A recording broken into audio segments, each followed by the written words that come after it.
ಬದುಕಿಗೆ ನಿಮ್ಮ ಆಶೀರ್ವಾದ ಮುಖ್ಯ ಅಂತ ನನಗೆ. ತಮ್ಮ ನಮ್ಮ ಆಶೀರ್ವಾದ ಯಾವಾಗ ನಿನ್ನ ಮೇಲೆ ಇದ್ದೇ ಇರ್ತದೆ. ಮೊದಲು ದೇವರ ಅನುಗ್ರಹ ಪಡೆದುಕೊಪ್ಪ.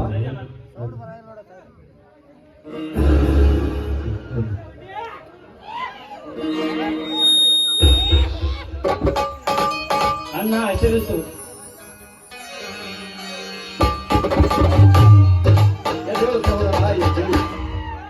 ಈ ಕರುನಾಡಿನಲ್ಲಿ ಕಲಿಯುಗದ ಕಲಿಕೆ ಸರಿ ಆಗಲಿ ಎಂಬುದೇ ನನ್ನ ಬಲವಾದ ಆಶೀರ್ವಾದ ನಿಮಗೆ. ಆಶೀರ್ವದಿಸಿ.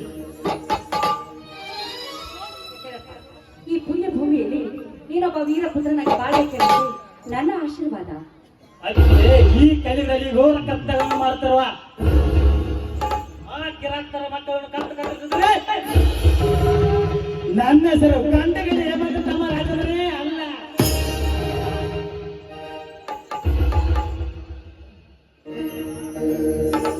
ರಾಜೇಂದ್ರ, ನೀನು ನೌಕರಿಗೆ ಹೋದ ಕೆಲಸ ಏನಾಯ್ತಪ್ಪ? ನಮ್ಮಂತ ಬಡವರಿಗೆ ಎಲ್ಲಿದೆ ನನ್ನ ನೌಕರಿಯನ್ನು ನಾನು ನಿಮಗೆ ನೀರೆಚ್ಚ ಬಂದಿದ್ದೇನೆ ನಿನ್ನೊಂದಿಗೆ ಇರಬೇಕೆಂದು. ಏನಾಯ್ತು ಅಂತ ಸ್ವಲ್ಪ ಬಿಡಿಸಿ ಹೇಳಿದ್ರೆ ನಮಗೂ ಕೂಡ ಅರ್ಥ ಆಗುತ್ತೆ ಮೈತದ. ಅದಕ್ಕೆ ಈಗಿನ ಅಧಿಕಾರಿಗೆ ಕೇಳಿದಷ್ಟು ಲಂಚ ಕೊಡಬೇಕಾಯ್ತು. ಅದಕ್ಕೆ ನೌಕರಿ ಬೇಡ ಅಂತ ಜಗತ್ತಿ ನಿನ್ನೊಂದಿಗೆ ಇರಬೇಕೆಂದು ಬಂದಿದ್ದೇನೆ. ಏನಾಯ್ತು ಸರಿಯಾಗಿ ಬಿಡಿಸಿ ಹೇಳಪ್ಪ. ಅನ್ನ ಈಗಿನ ಕಾಲದಲ್ಲಿ ನೌಕರಿ ಬಿಡಬೇಕಾದ್ರೆ ಮೇಲಿನ ಅಧಿಕಾರಿಗೆ ಲಂಚ ಕೊಡಬೇಕಾಯ್ತು. ಅದು ಅಲ್ಲದೆ ಇನ್ನು 3 ದಿನಗಳಲ್ಲಿ 5 ಲಕ್ಷ ರೂಪಾಯಿ ಹಣ ಕೇಳಿದ್ರು. ಅದಕ್ಕೆ ನೌಕರಿ ಬೇಡ ಕಳಿಸಿ ನಿನ್ನೊಂದಿಗೆ ಇರಬೇಕೆಂದು ಬಂದಿದ್ದೇನೆ. ಬಂದ ನೌಕರಿ ಬಿಟ್ಟು ಬಂದಿ ಅಂತ ಹೇಳ್ತಾ ಇದ್ದೇನೆ. ಹಾಗಿದ್ರೆ ಮುಂದೆ ಏನ್ ಮಾಡ್ಬೇಕಂತ ತೀರ್ಮಾನ ಮಾಡಿದ್ಯಾ?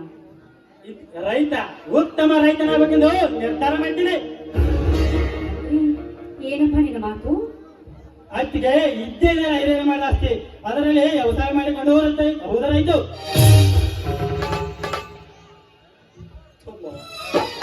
ಸಹೋದರ, ನನ್ನ ತಮ್ಮ ರಾಜೇಂದ್ರ ಒಬ್ಬ ಪೊಲೀಸು ಇಲ್ಲ, ಲಾಯರು ಇಲ್ಲ, ಒಬ್ಬ ಡಾಕ್ಟ್ರು ಇಲ್ಲ, ಯಾವುದಾದ್ರೂ ಒಬ್ಬ ದೊಡ್ಡ ಅಧಿಕಾರಿ ಆಗುತ್ತಾರೆ ಎಂದು ಕನಸು ಕಂಡಿದ್ದ ಈ ಕಡು ಕೊಡುವ. ಈ ಕಡು ಬಡವರ ಕನಸು ಕಬರಿ ಮನಸ್ಸಿನಲ್ಲೇ ನುಂಗಿ ಹೋಯ್ತಪ್ಪ, ನುಂಗಿ ಹೋಯ್ತು. ನೀನು ಕೂಡ ಹೊರದಲ್ಲಿ ನಮ್ಮ ಹಾಗೆ ನುಡಿದು ಬೇಡ ಅಂತ ಅಲ್ಲಿ ಇಲ್ಲಿ ಸಾಲ ಶೂಲ ಮಾಡಿ ನಿಮ್ಮ ಅಣ್ಣನವರು ನಿನ್ನನ್ನು ಓದಿಸಿದ್ದಾರೆ.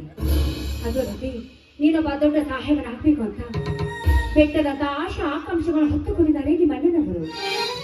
ಅತ್ತಿಗೆ ಒಬ್ಬ ಡಾಕ್ಟರ್ ಆದ್ರೆ 4 ಮಂದಿಗೆ ಆಶೀರ್ವದಿಸಬಹುದು. ಒಬ್ಬ ಲಾಯರ್ ಆದ್ರೆ 4 ಮಂದಿಗೆ ನ್ಯಾಯ ಕೊಡಿಸಬಹುದು.